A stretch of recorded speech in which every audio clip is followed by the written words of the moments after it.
Bienvenidos a un viaje fascinante a través de diferentes puntos más impactantes de la historia del Nuevo Testamento. Prepárense para sumergirse en las enseñanzas transformadoras de Jesús, explorar los momentos cruciales de su vida y descubrir cómo el Nuevo Testamento ha dejado una huella indeleble en la cultura, la ética y la espiritualidad. No se pierdan este recorrido revelador que destaca el legado perdurable del Nuevo Testamento en nuestras vidas. Número 1. Contexto histórico. El Nuevo Testamento, como segunda parte de la Biblia cristiana, se sitúa históricamente en un periodo de transición en el mundo antiguo.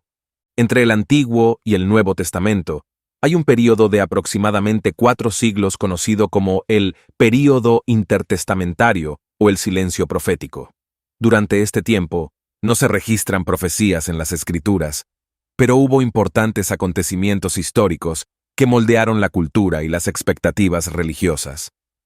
Durante la vida de Jesús y los eventos narrados en el Nuevo Testamento, la región de Palestina estaba bajo el dominio del Imperio Romano.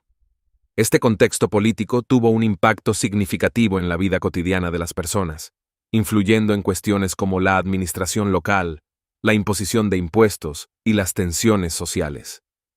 La sociedad judía estaba marcada por una diversidad de grupos, desde fariseos y saduceos hasta esenios y celotes.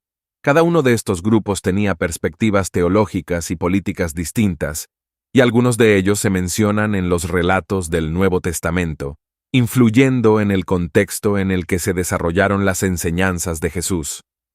En este contexto, había fuertes expectativas mesiánicas entre el pueblo judío. La llegada de un Mesías se anticipaba como un liberador político y espiritual, que restauraría el reino de Israel. Jesucristo, presentado en los Evangelios, fue percibido por muchos como el cumplimiento de estas profecías mesiánicas.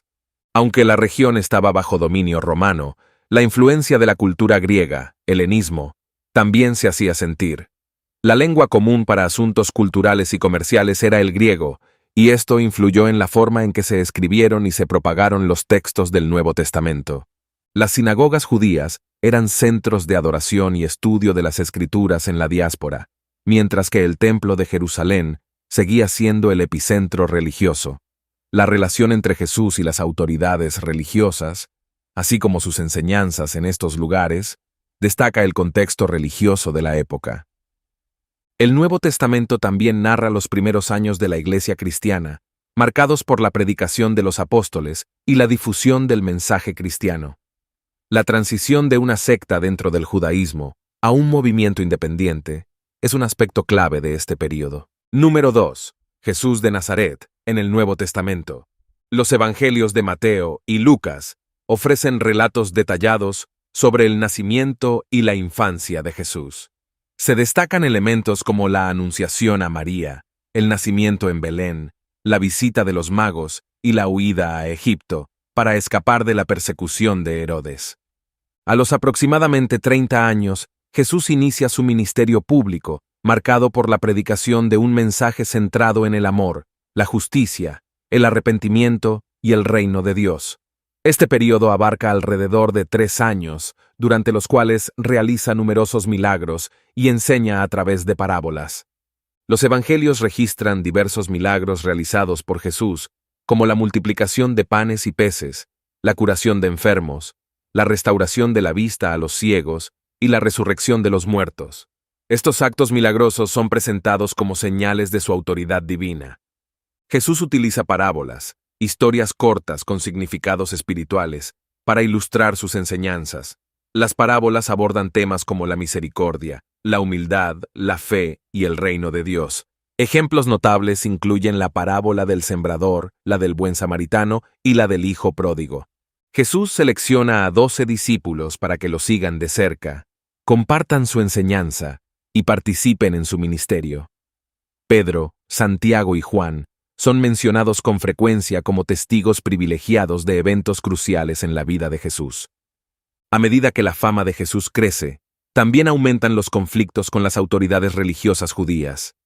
Sus enseñanzas desafían las tradiciones establecidas, lo que genera tensiones y eventualmente lleva a su arresto y juicio.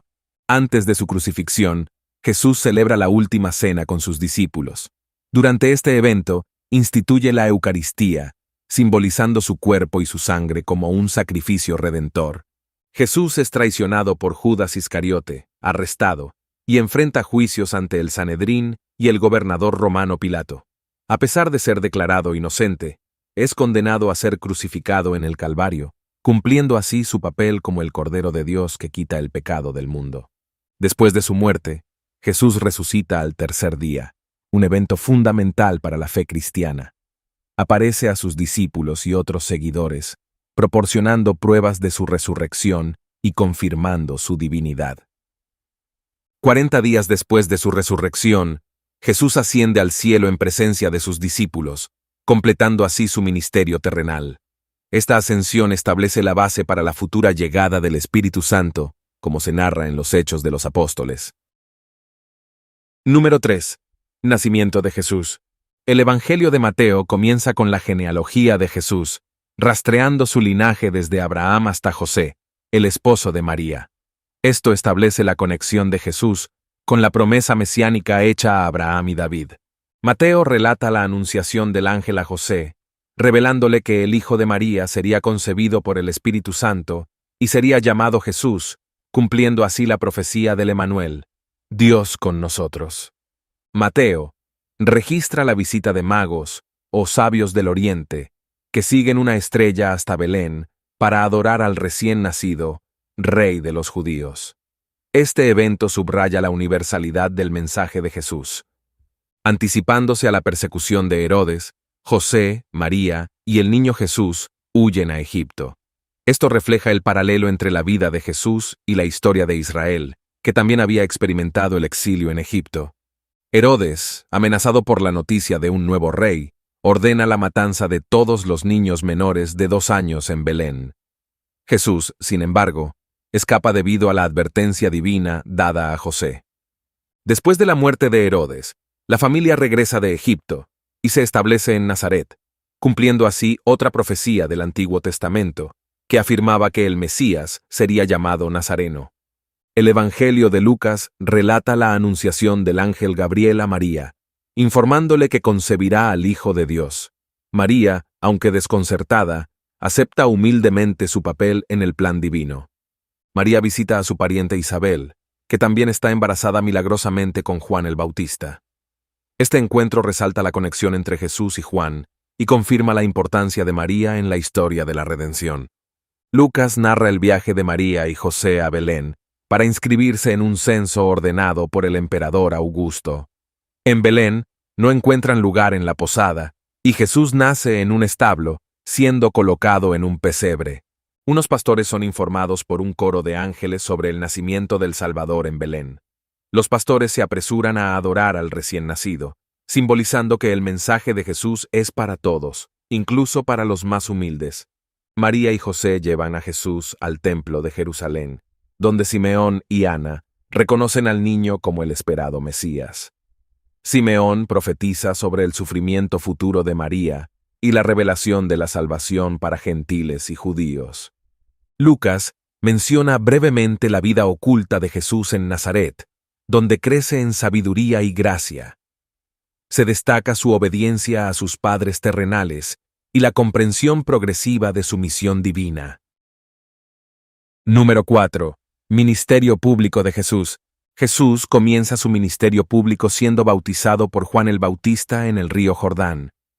Este evento simboliza la identificación de Jesús con la humanidad y marca el inicio oficial de su misión.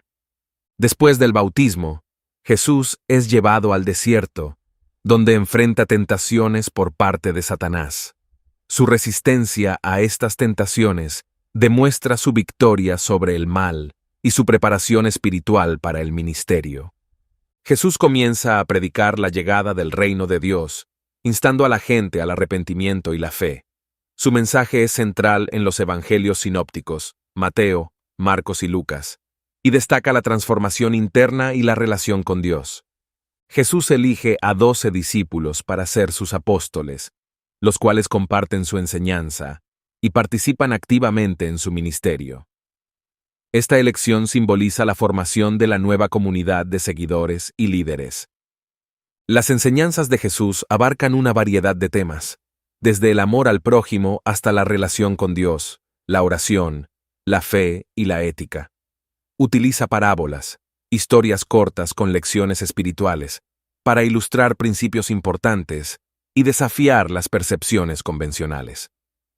Jesús realiza numerosos milagros, como la curación de enfermos, la multiplicación de alimentos, el control sobre la naturaleza y la resurrección de los muertos. Estos milagros no solo manifiestan su divinidad, sino que también expresan compasión y restauración. Jesús demuestra su autoridad sobre los poderes demoníacos al expulsar demonios y liberar a las personas poseídas. Estos actos confirman la llegada del reino de Dios y la derrota del mal. Jesús tiene encuentros significativos con personas de diversos trasfondos, incluyendo samaritanos, pecadores, fariseos y líderes religiosos. Estos encuentros revelan la naturaleza inclusiva de su mensaje y su deseo de alcanzar a todas las personas. En el Sermón del Monte, Mateo 5:7, Jesús presenta enseñanzas clave, incluyendo las bienaventuranzas y el llamado a amar incluso a los enemigos. Este sermón es una expresión profunda de sus principios éticos y su visión del reino. Jesús es transfigurado en la presencia de Pedro, Santiago y Juan en una montaña. Este evento revela su gloria divina y confirma su identidad como el Hijo de Dios. Pedro reconoce a Jesús como el Cristo, el Hijo del Dios viviente. Jesús elogia esta confesión y revela que sobre esa roca edificará su iglesia. A medida que avanza su ministerio, Jesús predice su muerte y resurrección. Esto despierta confusión entre sus seguidores, pero establece la naturaleza redentora y salvífica de su sacrificio. Número 5. Parábolas de Jesús. Enseñanzas profundas y espirituales. El buen samaritano, Lucas 10:25-37. En esta parábola, Jesús responde a la pregunta, ¿quién es mi prójimo?, narrando la historia de un samaritano compasivo que ayuda a un hombre herido en el camino. La enseñanza destaca la importancia de la compasión y muestra que el amor al prójimo trasciende las barreras sociales y étnicas. El hijo pródigo, Lucas 15:11-32. La parábola del hijo pródigo ilustra el amor incondicional y la misericordia de Dios. Un hijo derrocha su herencia en una vida disipada y regresa a casa en arrepentimiento, siendo recibido con alegría por su padre. La historia revela la disposición de Dios para perdonar y restaurar a aquellos que se vuelven a Él. La oveja perdida, Mateo 18:12-14, Lucas 15:3-7. Jesús compara el reino de los cielos con un pastor que deja a 99 ovejas para buscar a la que se ha perdido. Esta parábola enfatiza el amor perseverante de Dios por aquellos que se han apartado, destacando la importancia de cada individuo para Dios. La gran cena, Lucas 14:15-24. Esta parábola ilustra la invitación divina al reino de Dios. Algunos invitados rechazan la invitación, pero el anfitrión llena su casa con personas de los caminos y senderos. Esto subraya la idea de que la salvación está abierta a todos, independientemente de su estatus social o pasado. La levadura, Mateo 13:33, Lucas 13:20-21. Jesús compara el reino de Dios con una pequeña cantidad de levadura que hace crecer toda la masa. Esta parábola destaca la influencia transformadora del Evangelio, indicando que incluso una pequeña semilla de fe puede tener un impacto significativo. El sembrador, Mateo 13:3-23, Marcos 4:1-20, Lucas 8:4-15. Jesús utiliza esta parábola para explicar cómo diferentes personas responden al mensaje del Evangelio. Representa los diversos tipos de corazones y cómo la semilla del Evangelio puede ser recibida de manera diferente. Algunos terrenos son fértiles y producen fruto, mientras que otros son inhóspitos. El fariseo y el publicano. Lucas 18:9-14. Jesús relata la historia de dos hombres que van al templo a orar. Aunque el fariseo aparenta ser justo, el publicano, reconociendo su necesidad de perdón, encuentra gracia delante de Dios. Esta parábola enfatiza la humildad y la actitud de arrepentimiento como elementos clave en la relación con Dios. El dueño de la viña. Mateo 21:16. La parábola del dueño de la viña destaca la generosidad y gracia de Dios al recompensar a todos los trabajadores, independientemente de cuánto tiempo hayan trabajado. Ilustra que la salvación no se basa en méritos, sino en la gracia divina. El rico y Lázaro. Lucas 16:19-31. Esta parábola presenta la historia de un hombre rico y Lázaro, un mendigo. Después de la muerte, el rico sufre en el Hades, mientras que Lázaro es consolado en el seno de Abraham. La parábola advierte sobre las consecuencias eternas de las elecciones y destaca la importancia de la justicia y la compasión. Las parábolas de Jesús son enseñanzas profundas y espirituales que revelan verdades esenciales sobre el reino de Dios, la naturaleza divina, la redención y el llamado a una vida transformada. Cada parábola ofrece una perspectiva única y desafía a los oyentes a reflexionar sobre su relación con Dios y su prójimo. Número 6. Milagros de Jesús. Multiplicación de panes y peces. Mateo 14:13-21, Marcos 6:30-44, Lucas 9:10-17, Juan 6:1-15. Jesús alimenta a una multitud numerosa con 5 panes y 2 peces. Este milagro destaca la provisión abundante de Dios y muestra cómo Jesús satisface tanto las necesidades físicas como las espirituales de la gente. Caminar sobre el agua. Mateo 14:22-33, Marcos 6:45-52, Juan 6:16-21. Jesús camina sobre las aguas del mar de Galilea, mostrando su dominio sobre la naturaleza.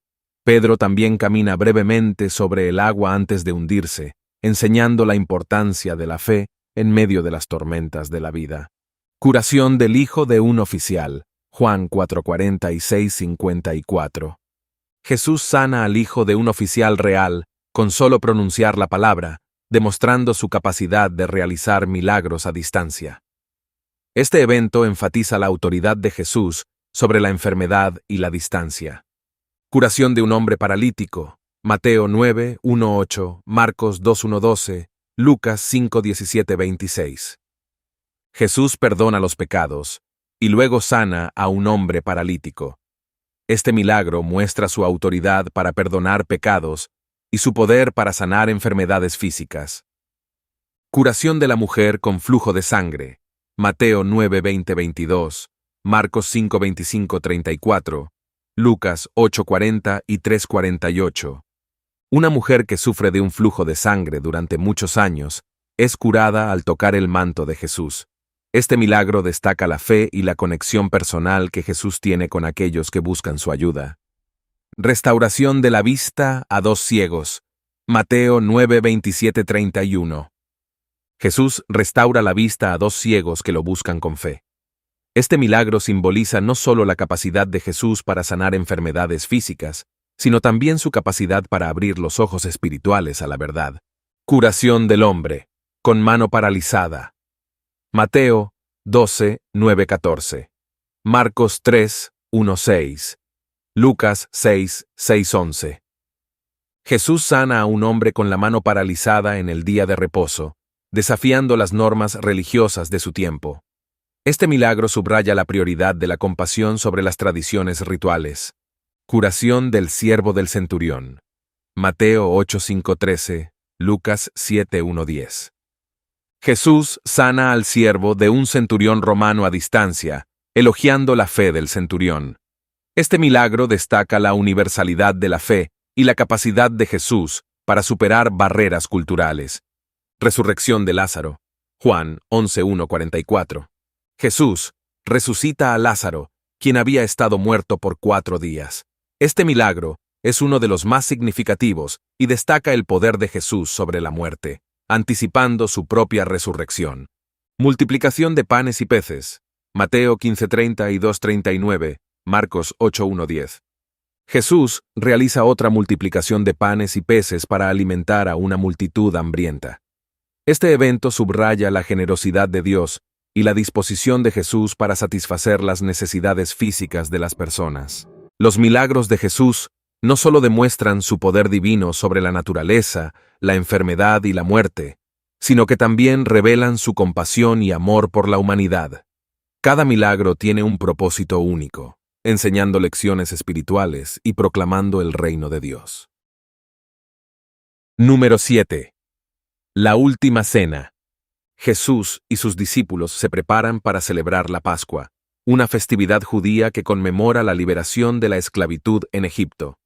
Este contexto añade capas de significado a la última cena, ya que Jesús se convierte en el Cordero de Dios que quita el pecado del mundo. Jesús elige un lugar específico para la cena, indicando detalles a Pedro y Juan para que preparen todo. Esto refleja la omnisciencia de Jesús y sugiere que este evento tiene un propósito divino y simbólico. Antes de sentarse a la mesa, Jesús realiza un acto sorprendente al lavar los pies de sus discípulos. Este gesto humilde muestra su amor servicial y establece un ejemplo de humildad y servicio mutuo. Institución de la Eucaristía. Mateo 26, 26, 29, Marcos 14, 22, 25, Lucas 22, 14, 20, Primera a los Corintios 11, 23, 26. Durante la cena, Jesús toma pan y vino, agradece a Dios y los presenta como símbolos de su cuerpo y sangre. Instituye la Eucaristía, instando a sus discípulos a hacer esto en memoria de Él. Este acto establece la práctica sacramental central en la tradición cristiana. Jesús revela que uno de sus discípulos lo traicionará. Esto genera consternación entre los apóstoles, y Judas Iscariote es identificado como el traidor. La última cena se convierte en un momento de dramática tensión y revelación. En el Evangelio de Juan, la última cena se extiende con las enseñanzas de Jesús sobre la venida del Espíritu Santo, la relación íntima entre Él, el Padre y los discípulos, y la importancia del amor mutuo. Estas enseñanzas profundizan el significado espiritual del evento. Juan 13:17. Jesús anuncia que todos los discípulos lo abandonarán en breve.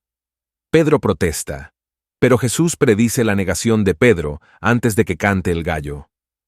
Después de la cena, Jesús se dirige al huerto de Getsemaní, donde ora angustiado antes de su arresto. Esta oración intensa revela la tensión espiritual y emocional que precede a su sacrificio en la cruz.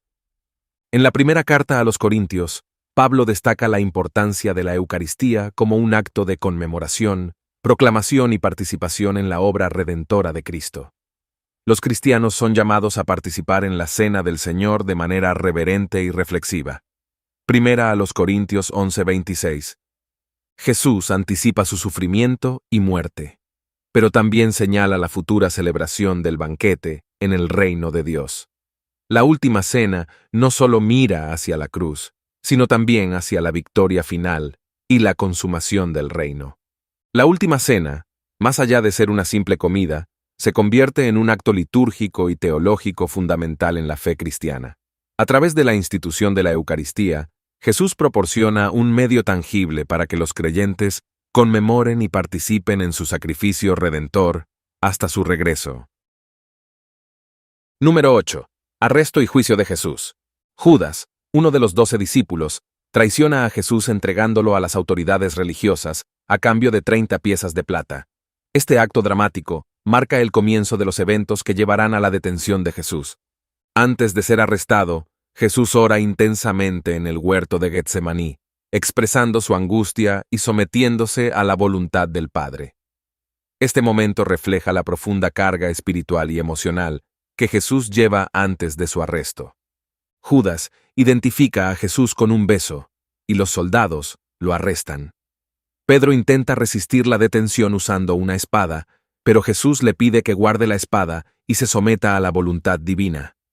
Jesús es llevado ante el Sanedrín, el tribunal judío supremo, donde enfrenta acusaciones falsas de blasfemia. Aunque varios testigos dan testimonio en su contra, el juicio nocturno se caracteriza por la falta de procedimientos legales apropiados. Mientras Jesús está siendo juzgado, Pedro, uno de sus discípulos más cercanos, niega conocerlo 3 veces, cumpliendo así la predicción de Jesús durante la última cena. Dado que el Sanedrín no tiene autoridad para emitir la pena de muerte, llevan a Jesús ante Poncio Pilato. El gobernador romano de Judea. Pilato interroga a Jesús y al no encontrar culpabilidad, intenta liberarlo.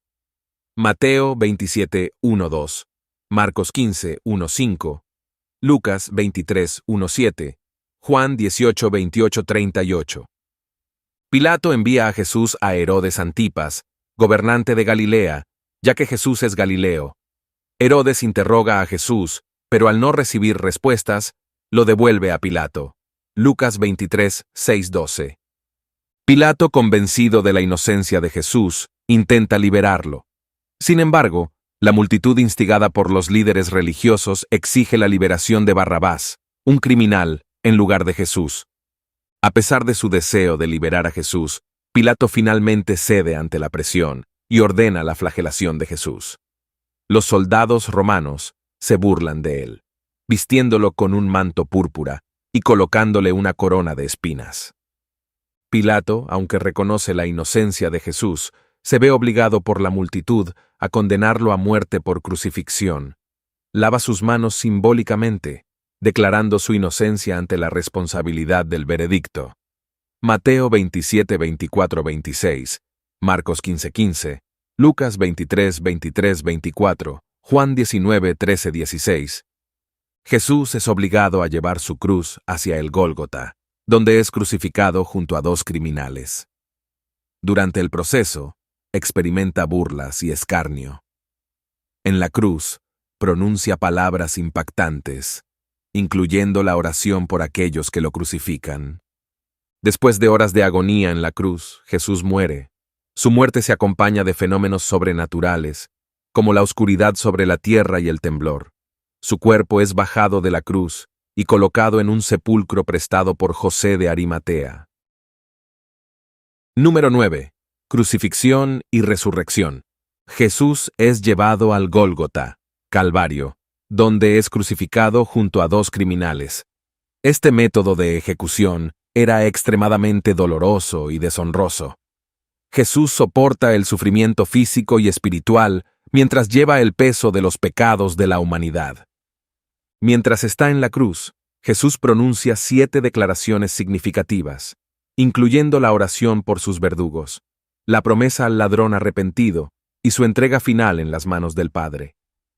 Durante las 3 horas en que Jesús está en la cruz, la tierra se oscurece. Al morir, hay un terremoto, simbolizando la magnitud espiritual del evento. Un soldado perfora el costado de Jesús con una lanza y fluye agua y sangre. Esto es significativo en términos médicos y simbólicos, indicando la muerte física de Jesús y simbolizando la purificación y vida espiritual. Juan 19:31-37.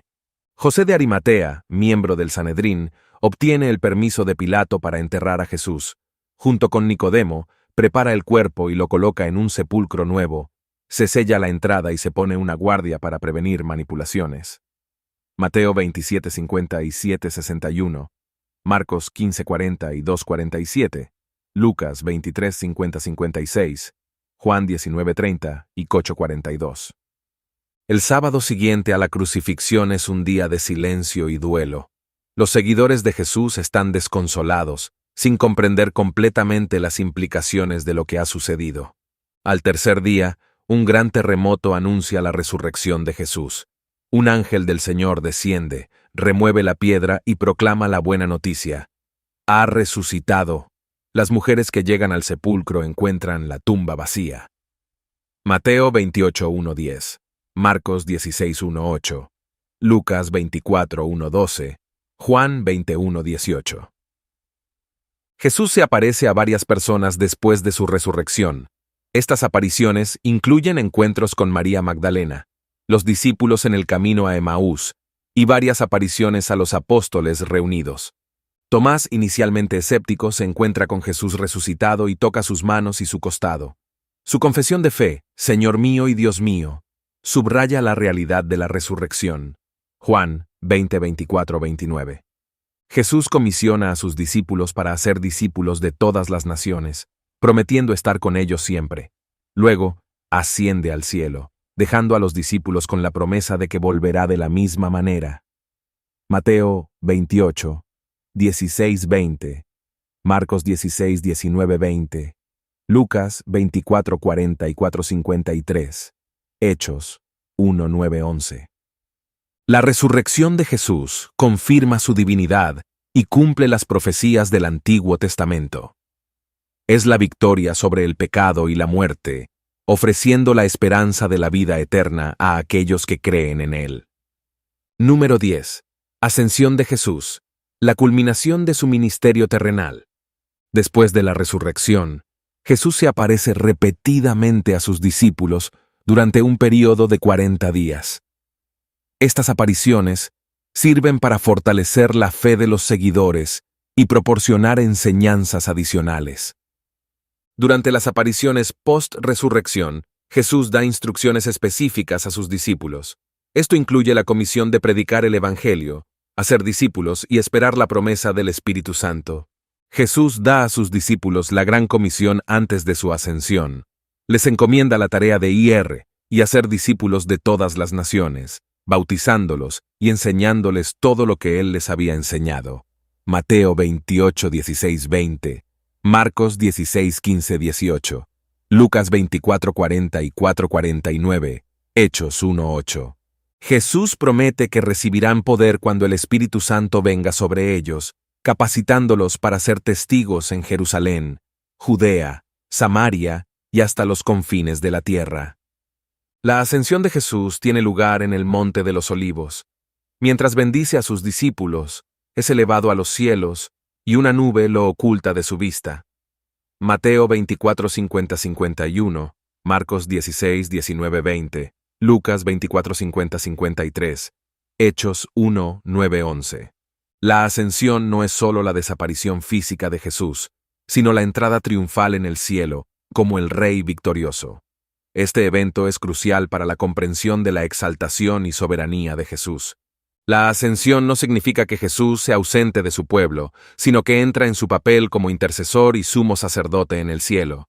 Esta realidad es expresada en la carta a los Hebreos, donde Jesús es presentado como el mediador de un nuevo pacto.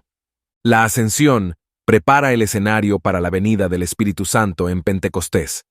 Los discípulos, después de la ascensión, esperan en Jerusalén, tal como Jesús les había instruido. Aunque Jesús físicamente se aleja de la vista terrenal, la ascensión no marca el final de su presencia entre sus seguidores. A través del Espíritu Santo, Jesús está presente de manera continua en la vida de los creyentes. La ascensión también establece la expectativa del regreso de Jesús. Los ángeles declaran que así como lo vieron ascender, así vendrá nuevamente. Esta esperanza del retorno de Jesús ha sido un anhelo central en la fe cristiana. Número 11. Libros históricos del Nuevo Testamento. 1. Los Hechos de los Apóstoles. Este libro, escrito por el evangelista Lucas, es una continuación de su evangelio y relata los eventos que suceden después de la ascensión de Jesús. Narra la obra del Espíritu Santo, el nacimiento de la Iglesia y los viajes y enseñanzas de los apóstoles, especialmente Pedro y Pablo. 2. El comienzo de la Iglesia. En los Hechos se describe la efusión del Espíritu Santo en Pentecostés, marcando el inicio de la Iglesia cristiana. La predicación de Pedro lleva a la conversión de miles, y la comunidad cristiana se caracteriza por la comunión, el compartir y el crecimiento espiritual. 3. Los viajes misioneros de Pablo. Gran parte de los Hechos se centra en los viajes misioneros de Pablo. Desde sus inicios como perseguidor de cristianos hasta su conversión en el camino a Damasco, Pablo se convierte en uno de los principales apóstoles que lleva el Evangelio a comunidades tanto judías como gentiles. 4. El Concilio de Jerusalén. Hechos 15. El Concilio de Jerusalén, registrado en Hechos 15, es un hito crucial en la historia temprana de la Iglesia.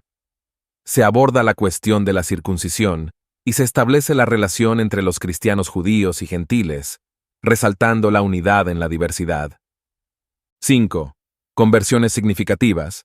Los Hechos relata varias conversiones significativas, incluyendo la de Cornelio, un centurión romano, y Lidia, una comerciante de púrpura en Filipos. Estos eventos destacan la universalidad del Evangelio y la aceptación de personas de diferentes trasfondos. 6. Conflictos y persecuciones. La expansión del cristianismo no está exenta de conflictos y persecuciones. Se describen enfrentamientos con líderes religiosos judíos, disturbios causados por los intereses comerciales y la oposición de autoridades romanas. 7. El viaje a Roma. Hechos 27-28. Los últimos capítulos de Hechos detallan el viaje de Pablo a Roma, donde enfrenta un naufragio en la isla de Malta antes de llegar a la capital del Imperio Romano. A pesar de las dificultades, Pablo continúa predicando el Evangelio. 8. Cierre ambiguo.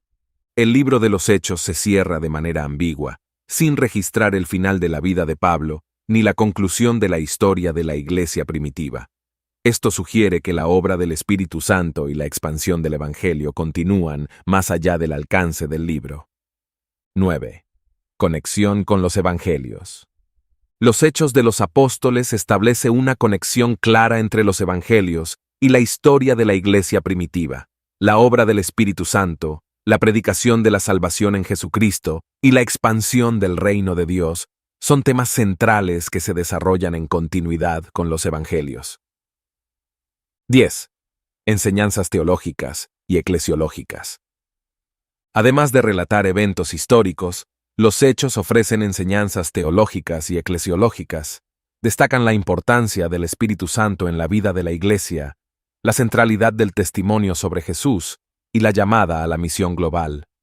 Los libros históricos del Nuevo Testamento, particularmente los Hechos de los Apóstoles, ofrecen una narrativa rica y detallada sobre los primeros días de la Iglesia cristiana y la expansión del Evangelio en el mundo antiguo. Estos relatos históricos proporcionan un contexto esencial para comprender la formación y el crecimiento de la Iglesia primitiva. Número 12. Epístolas Paulinas. Romanos. La epístola a los Romanos es una exposición profunda de la doctrina cristiana. Pablo aborda temas como la justificación por la fe, la universalidad del pecado y la gracia de Dios. Establece la importancia de la fe en Cristo y explora la relación entre la ley y la gracia. 1. Primera y segunda a los Corintios. Estas epístolas abordan diversos problemas en la iglesia de Corinto. Pablo trata temas como la unidad en la comunidad cristiana, la disciplina eclesiástica, la resurrección de los muertos y la generosidad en la contribución para los santos. La segunda carta refleja una relación más personal y pastoral con la comunidad. 2. Gálatas. En la epístola a los Gálatas, Pablo defiende la justificación por la fe y la libertad en Cristo frente al legalismo judaizante. Aborda la relación entre la ley y la gracia, destacando la libertad que los creyentes tienen en Cristo. 3. Efesios. Efesios destaca la unidad en Cristo y la riqueza de las bendiciones espirituales. Pablo aborda temas como la elección divina, la reconciliación en Cristo, y exhorta a los creyentes a vivir de acuerdo con su identidad en Cristo, caminando en amor y unidad. 4. Filipenses. La epístola a los Filipenses se caracteriza por su tono de alegría y gratitud. Pablo escribe desde la prisión y destaca la importancia de la alegría en Cristo, la humildad y la comunión de los creyentes en el servicio mutuo. 5. Colosenses. Colosenses se enfoca en la supremacía de Cristo y la suficiencia de su obra redentora. Pablo advierte contra falsas enseñanzas y exhorta a los creyentes a centrarse en la realidad espiritual que tienen en Cristo. 6. Primera y segunda Tesalonicenses. Estas epístolas tratan temas como la venida de Cristo, la resurrección y la vida en la espera del retorno del Señor. Pablo anima a los tesalonicenses a vivir en santidad y a mantener una esperanza firme en la venida futura de Cristo. 7. Primera y segunda Timoteo. Tito. Conocidas como las epístolas pastorales, estas cartas están dirigidas a líderes en la iglesia, Timoteo y Tito. Pablo ofrece orientación sobre la organización eclesiástica, la conducta moral y la enseñanza sólida. Destaca la importancia de la fidelidad y la perseverancia en el liderazgo cristiano. 8. Filemón.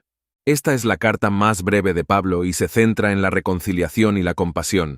Pablo intercede por Onésimo, un esclavo fugitivo que se convierte al cristianismo, y exhorta a Filemón a recibirlo como a un hermano. 9. Enseñanzas teológicas y prácticas. Las epístolas paulinas ofrecen una sólida base teológica y proporcionan orientación práctica para las comunidades cristianas. Pablo aborda cuestiones doctrinales cruciales, instruye sobre la vida cristiana cotidiana y responde a situaciones específicas en diferentes iglesias. 10. Estilo personal y contextualización. Aunque las epístolas comparten temas teológicos comunes, cada una tiene un estilo y enfoque único adaptado a la situación y necesidades específicas de la comunidad a la que se dirige. Esto muestra la habilidad de Pablo para contextualizar sus enseñanzas. Las epístolas paulinas constituyen una parte integral del Nuevo Testamento, proporcionando una riqueza de enseñanzas teológicas y prácticas para las comunidades cristianas. Estas cartas reflejan la diversidad y profundidad del pensamiento apostólico y continúan siendo una fuente valiosa de instrucción para los creyentes hoy en día. Número 13. El libro de Apocalipsis, visiones proféticas y la victoria final de Dios. Tradicionalmente atribuido al apóstol Juan, el libro de Apocalipsis fue escrito durante un tiempo de persecución para los cristianos en la provincia romana de Asia Menor. Juan se encontraba en la isla de Patmos cuando recibió las visiones. La visión comienza con una revelación gloriosa de Jesucristo a Juan. Luego, se envían mensajes específicos a 7 iglesias en Asia Menor, abordando sus condiciones espirituales y ofreciendo exhortaciones y advertencias. Apocalipsis 1:3. Juan experimenta una serie de visiones celestiales que revelan el trono de Dios y el Cordero, simbolizando la soberanía divina y la redención a través de Cristo. La adoración en el cielo y la apertura de los sellos son elementos centrales. Apocalipsis 4:5. Se describen eventos catastróficos y juicios divinos a medida que se abren las 7 trompetas y las 7 copas de ira. Estas visiones simbolizan la intervención divina en la historia humana y la confrontación final entre el bien y el mal. Apocalipsis 8:16. Juan describe visiones de una bestia y de Babilonia, que simbolizan el poder maligno y la corrupción en oposición a Dios. La bestia representa un sistema opresor, mientras que Babilonia simboliza la corrupción religiosa y política. Apocalipsis 13:17. Apocalipsis presenta la batalla final entre el bien y el mal, en la cual Cristo emerge como el vencedor. Se describe la derrota de Satanás, el juicio final y la creación de un nuevo cielo y una nueva tierra. La nueva Jerusalén desciende como la morada eterna de Dios y su pueblo. Apocalipsis 19:22. Apocalipsis utiliza imágenes simbólicas y números significativos para comunicar sus mensajes. El número 7, por ejemplo, representa la perfección divina, y la repetición de ciertos elementos refuerza su importancia teológica. Se menciona un periodo de 1000 años, conocido como el milenio, durante el cual Satanás está encadenado y Cristo reina. Las interpretaciones varían, pero la esencia es la victoria y el reinado de Cristo sobre todas las fuerzas del mal. Apocalipsis 20. Las interpretaciones del libro de Apocalipsis han sido diversas a lo largo de la historia, y diferentes corrientes teológicas han ofrecido perspectivas variadas sobre su significado. Algunos lo ven como una descripción literal del fin de los tiempos, mientras que otros lo interpretan de manera más simbólica. A pesar de su contenido apocalíptico y a menudo intimidante, el mensaje central de Apocalipsis es de esperanza y victoria. Anuncia el triunfo final de Dios sobre el mal y el establecimiento de su reino eterno.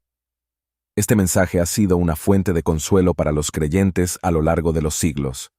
Apocalipsis llama a los creyentes a la fidelidad y la perseverancia en medio de las pruebas. Destaca la importancia de mantener la fe, la paciencia y la lealtad a Cristo, independientemente de las circunstancias. Número 14. Persecuciones cristianas en los primeros siglos. Durante los primeros siglos del cristianismo, los seguidores de Jesús enfrentaron persecuciones significativas, especialmente bajo el dominio del Imperio Romano. Aunque las persecuciones no fueron constantes ni universales, surgieron en diversos momentos y lugares. El libro de Hechos documenta las primeras hostilidades hacia los cristianos, desde la ejecución de Esteban hasta la persecución liderada por Saulo, más tarde conocido como Pablo, Los primeros discípulos enfrentaron oposición y violencia por su fe en Jesús. Durante los reinados de emperadores como Nerón, Domiciano y Diocleciano, los cristianos enfrentaron persecuciones más sistemáticas. Nerón, por ejemplo, culpó a los cristianos del incendio de Roma en el año 64 después de Cristo, lo que llevó a medidas represivas. Las persecuciones se desencadenaron por diversas razones. A menudo, los cristianos eran vistos como una amenaza para la unidad y lealtad al Estado, ya que se negaban a adorar a los dioses romanos y al emperador. También eran acusados de prácticas inmorales debido a malentendidos sobre la Cena del Señor. A medida que el cristianismo se expandía, se enfrentaba cada vez más a la hostilidad oficial. A finales del siglo I y principios del siglo II, el cristianismo se consideraba ilegal en el Imperio Romano, lo que exacerbaba las tensiones y aumentaba las persecuciones. A pesar de las persecuciones, muchos cristianos se mantuvieron firmes en su fe y se negaron a renunciar a Cristo. El martirio se convirtió en un testimonio impactante de la fortaleza y convicción de la comunidad cristiana primitiva. Las cartas apostólicas, como las escritas por Pedro y Pablo, ofrecían consuelo y exhortación a las comunidades perseguidas. Animaban a los creyentes a permanecer fieles en medio de la adversidad y a ver las persecuciones como participación en el sufrimiento de Cristo. La epístola a los Hebreos destaca la importancia de la fe inquebrantable en medio de la persecución. Se mencionan héroes de la fe que enfrentaron diversas pruebas, alentando a los creyentes a perseverar en su confianza en Dios. Los historiadores de la época, como Tácito y Plinio el Joven, proporcionan testimonios adicionales sobre las persecuciones cristianas. Sus escritos corroboran el hecho de que los cristianos enfrentaron desafíos significativos debido a su identidad religiosa. Con la conversión de Constantino al cristianismo y el Edicto de Milán en el año 313 después de Cristo, se puso fin oficialmente a la persecución cristiana en el Imperio Romano. El cristianismo se convirtió en una religión legalizada y finalmente en la religión dominante. El martirio cristiano dejó un legado duradero en la historia de la Iglesia. Los mártires se convirtieron en ejemplos de coraje y fidelidad, y sus historias inspiraron a generaciones posteriores de creyentes a permanecer firmes en la fe a pesar de las adversidades. Número 15. Legado perduradero del Nuevo Testamento. El Nuevo Testamento ha sido una influencia fundamental en la formación de la ética occidental. Los principios éticos enseñados por Jesús y los apóstoles, como el amor al prójimo, la compasión y la justicia, han permeado la moralidad occidental y han contribuido a la construcción de sistemas éticos y legales. Las enseñanzas éticas del Nuevo Testamento, como las expresadas en el Sermón del Monte, han sido objeto de reflexión y debate en la filosofía moral occidental. Conceptos como la ética deontológica y la ética de las virtudes han sido influenciados por la ética cristiana. Las narrativas del Nuevo Testamento, especialmente los Evangelios, han inspirado innumerables obras de arte y obras literarias a lo largo de los siglos. La representación de la vida de Jesús, la última cena, la crucifixión y la resurrección ha sido un tema recurrente en la pintura, la escultura y la literatura. Los textos y temas del Nuevo Testamento han sido fuente de inspiración para la música sacra. Desde himnos tradicionales hasta composiciones más contemporáneas, la espiritualidad cristiana ha sido expresada y celebrada a través de la música basada en las Escrituras. Muchos giros lingüísticos y expresiones idiomáticas utilizadas en la cultura occidental tienen sus raíces en el Nuevo Testamento. Frases como ojo por ojo y el buen samaritano se han incorporado al lenguaje cotidiano, reflejando la profunda influencia lingüística de las Escrituras.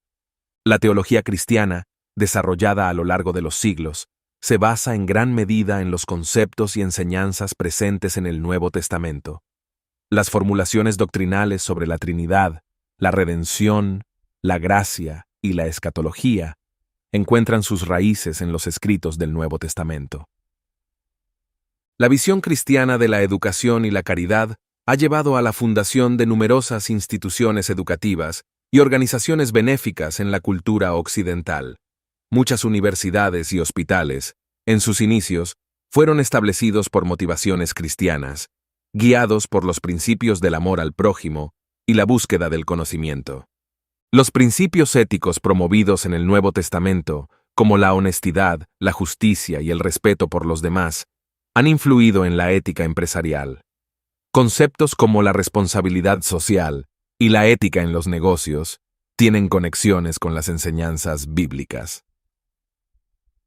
Movimientos de justicia social han encontrado inspiración en las enseñanzas del Nuevo Testamento. La defensa de los derechos civiles, la abolición de la esclavitud y la lucha contra la opresión han sido impulsadas por el llamado cristiano a la justicia y la compasión. A nivel individual, el Nuevo Testamento ha servido como guía moral para millones de personas. Las enseñanzas sobre la humildad, la paciencia, el perdón y la búsqueda de la verdad han moldeado la moralidad personal de innumerables creyentes. Las historias de fe y perseverancia presentes en el Nuevo Testamento han sido fuentes de consuelo y fortaleza para aquellos que enfrentan desafíos y adversidades. La narrativa de Jesús y sus seguidores ha inspirado a personas a mantener la fe en tiempos difíciles. El Nuevo Testamento ha desempeñado un papel crucial en la formación de la identidad cultural en la sociedad occidental.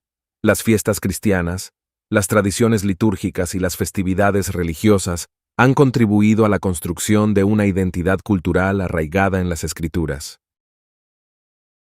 Y con esto concluimos nuestro viaje a través de diferentes puntos más fascinantes de la historia del Nuevo Testamento. Espero que hayan disfrutado de este recorrido enriquecedor y revelador tanto como yo.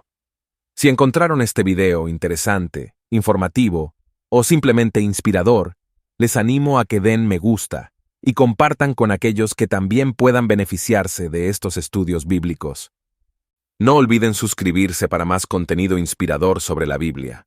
Además, me encantaría escuchar sus pensamientos y comentarios.